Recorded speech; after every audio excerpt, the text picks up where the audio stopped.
பாருங்க, காலையில 6 மணிக்கு 1ஆம் இடம் போட்டிருக்கா. இது வந்து பூமி, இது வந்து பூமி. இந்த மேல்வட்டம் வந்து வான். நல்லா தெரிஞ்சுக்கணும். இது பூமி, மேல்வட்டம் வந்து வான். சரியா? இந்த மேல்வட்டத்தையும் நம்ம 12ஆ பிரிச்சுக்கலாமா? ஃபர்ஸ்ட் மேல்வட்டத்தையும் 12ஆ பிரிச்சுக்கலாம்.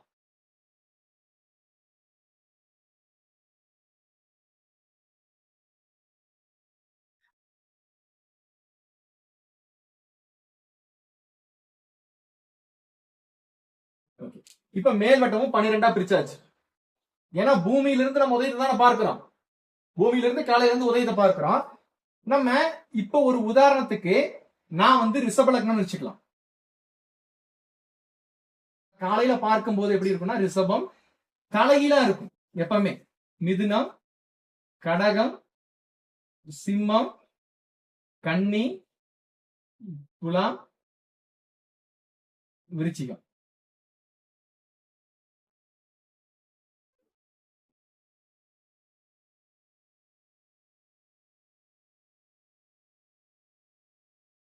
இது பூமியினுடைய ரவுண்டு.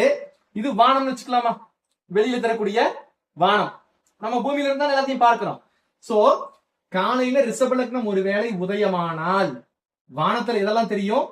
மிதுனம், கடகம், சிம்மம், கன்னி, துலாம் தெரியாது. காலையில ரிஷப லக்னம் உதயமானால் வான்ல பார்க்கலாம். நீங்க இதெல்லாம் லைவாவே பார்க்கலாம். வானத்துல நீங்க லைவாவே பார்க்கலாம். ரிஷப லக்னம் காலையில உதயமானால் ரிஷபம், மேஷம், மீனம், கும்பம், மகரம், தனுஷு இவைதான் தெரியும் நமக்கு. வேற எதுவும் தெரியாது. மேல்வான்ல இதெல்லாம் தெரியும். இப்ப மேசம் இருந்ததுன்னா மேசத்திலிருந்து விருச்சிக வரைக்கும் மேல்வான்ல தெரியும். சரியா? கீழ்வான்ல இதெல்லாம் இருக்கும். ஓகேவா? இப்ப பாருங்க, 1ஆம் லக்னம் ரிஷப லக்னத்துல நீங்க பிறக்கிறீங்க. இது வந்து இப்ப 1ஆம் இடமா? நம்ம காலையில பொதுவா நமக்கு இது 1ஆம் இடமா? இது வந்து 2ஆம் இடம், இது 3ஆம் இடம், இது 4ஆம் இடம், 5ஆம் இடம், 6ஆம் இடம், 7ஆம் இடம், 8ஆம் இடம், 9ஆம் இடம், 10ஆம் இடம், 11ஆம் இடம், 12ஆம் இடம். இப்ப என்ன இது ரிஷப லக்னம் பிறந்துருச்சு. காலையில ரிஷப லக்னம் காலையில பிறந்துருச்சுன்னு வச்சுக்கலாம் ஃபர்ஸ்ட். அப்போ 1ஆம் லக்னம் வானத்துல ஒன்னா மாதிரியா இருக்கா? ஒண்ணு கூட சேர்ந்தே இருக்கா? இப்ப என்ன ஆகுது? இந்த 1ஆம் லக்னம் பூமியாகப்பட்டது நம்ம ரிஷப லக்னத்துக்கு கடகம் தைரிய வீரிய ஸ்தானம்னு சொல்லுவாங்க. உண்மையில் கடக லக்னம் தைரிய வீரியத்தை கொடுக்காது. அதற்கு தான் என்ன சொல்லியிருக்கேன், இந்த ரிஷப லக்னம் பூமி சுத்துது. இந்த நடுவில் இருக்கிறது பூமி. இந்த பூமி என்ன ஆகுது? ரிஷபத்துல இருந்து அப்படியே மிதுனம் 2வது லக்னம் பிறந்துருச்சு. அதற்கப்புறம் 3வது லக்னம் கடக லக்னம் பிறக்கும் போது பாருங்க, ரிஷபம் எங்க இருக்குது? 3ஆம் இடத்துல தைரிய வீரிய ஸ்தானத்தில் இருக்குது. இருக்கா மேல? சோ இதனுடைய அடிப்படையில தான் இந்த ரிஷப லக்னம் 3ஆம் இடம் தைரியஸ்தானம் சொல்லி வச்சாங்க. 3ஆம் இடம் தைரியஸ்தானம் தான். ஆனா கடக லக்னம் நமக்கு தைரியத்தை கொடுக்காது. கடக லக்னம் உதயமாகும் போது ரிஷப லக்னம் தைரியத்தை கொடுக்கும். சரியா? ஏனெனில் இந்த ரிஷபம் என்ன ஆகும்? ஃபர்ஸ்ட் பஞ்சபக்ஷியா பார்க்கலாம். ரிஷபம் என்ன ஆகுது? உதயமாயிருச்சு. உதயமான ரிஷபம் 2வது நடக்குது. நடந்த ரிஷபம் 3வது அரசாளும். அப்ப எந்த ஒரு கிரகமே அரசாளும் போது பவர் தானே. அப்ப 3ஆம் இடம் என்ன ஆகுது?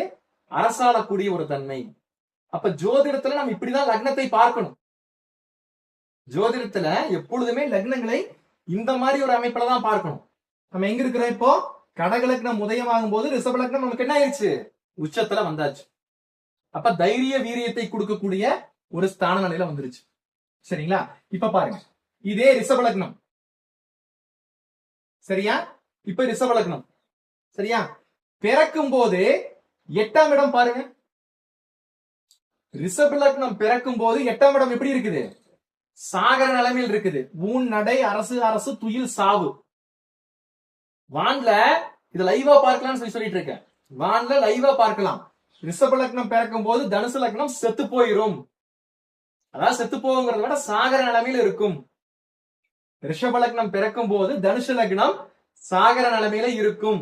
இது வான்ல நீங்க லைவா பார்க்கலாம். சரியா? அப்ப ரிஷப லக்னம் பிறக்கும் போது இது பூமி. ரிஷப லக்னம் பிறக்கும் போது தனுசு என்ன ஆகுது? இங்க சாகர நிலைமையில் இருக்குது. அதாவது மறைவு. இதுதானே 6 மணி. காலையில 6 மணி தான், இது சாயங்காலம் 6 மணி தானே. சோ சாயங்காலம் 6 மணி மாலை. அப்ப காலையில 6 மணி, இங்கு சாயந்தரம் 6 மணி. சரியா? இப்ப என்ன ஆகுது? தனுசு மறையுது. ரிஷப லக்னம் பிறந்த உடனே என்ன ஆகுது?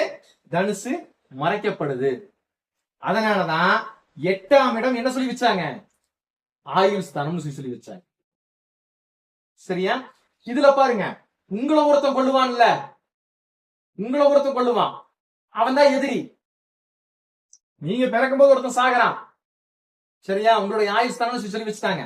உங்களை ஒருத்தன் கொள்ளுவான்ல, இந்த ரிஷப லக்னம் எப்ப இங்க வருதுன்னு பாருங்க. அப்படியே 6ஆம் இடத்துக்கு எப்ப வருது? இந்த ரிஷப லக்னம் இங்க வந்துருச்சா? 1ஆம் இடம் இங்க வந்துருச்சா? ரிஷப லக்னம் இங்க வரும்போது யார் இருக்கா? இங்க யார் இருக்கா? துலாம். சரியா? ரிஷப லக்னத்துக்கு துலாம் லக்னம் 6ல இருக்கா. அப்ப 6ல துலாம் உதயமாகும் போது என்ன ஆகுது? ரிஷபம் மறையுது. அப்ப உங்களை அழிக்கக்கூடிய எதிரையும் வச்சுக்கலாம். ரிஷப லக்னம் மறையும் போது ஏதோ ஒரு லக்னம் உதயமாகணும் இல்ல? எந்த லக்னம் உதயமாகுது? துலாம் லக்னம். இந்த துலாம் லக்னம் ரிஷப லக்னத்தை என்ன பண்ணுது? மறைக்குது. சாவு நிலைக்கு கொண்டு போயிருச்சு. சாவு நிலைக்கு கொண்டு போயிருச்சு. அப்ப சாவு நிலைக்கு கொண்டு போறதுனால இந்த ரிஷபத்துக்கு துலாம் 1க்கு 6 பகைன்னு சொன்னாங்க. சரியா?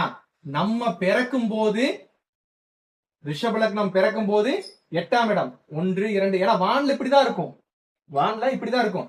1ஆம் இடம் பிறந்து 2ஆம் இடம் வரதுனாலதான் 2ஆம் இடம். 3ஆம் இடம் தலைகீழ எழுதியிருக்காங்க நினைச்சுக்கலாம் நிறைய பேர். 1ஆம் இடம் ஏன்னா வான்ல இப்படிதான் இருக்கும். வான்ல இருக்கிறதா எழுதியிருக்க லைவா. சரியா? வான்ல வந்து ரிஷப லக்னம் உதயமானா மேஷம் தான் கண்ணுக்கு தெரியும். மேஷத்துல இருந்து தனுஷு வரைக்கும் நமக்கு கண்ணுக்கு தெரியும். ரிஷப லக்னம் உதயமானா ரிஷபம் கீழ்வான்ல தெரியும், மேஷம் கொஞ்சம் மேல, அப்படியே லைனா இந்த 6 லக்னமும் நமக்கு கண்ணுக்கு தெரியும். சரியா? அப்போ இங்கு தனுசு. இது 1ஆம் இடம் ரிஷபம் பிறக்கிறதுனால 8ஆம் இடம் என்ன ஆகுது? அழியுது. சரியா? 8ஆம் இடம் அழிய போகுது. அதனால 1க்கு 8 ஆயுள்னு வச்சாங்க. சரியா? 1ஆம் இடத்திலிருந்து 3ஆம் இடம் வரும்போது ரிஷபம் அரசாளுது. அதனால 1க்கு 3 என்ன பண்ணாங்க? தைரிய வீரியஸ்தானம்னு சொன்னாங்க. தைரிய வீரியம் நாங்க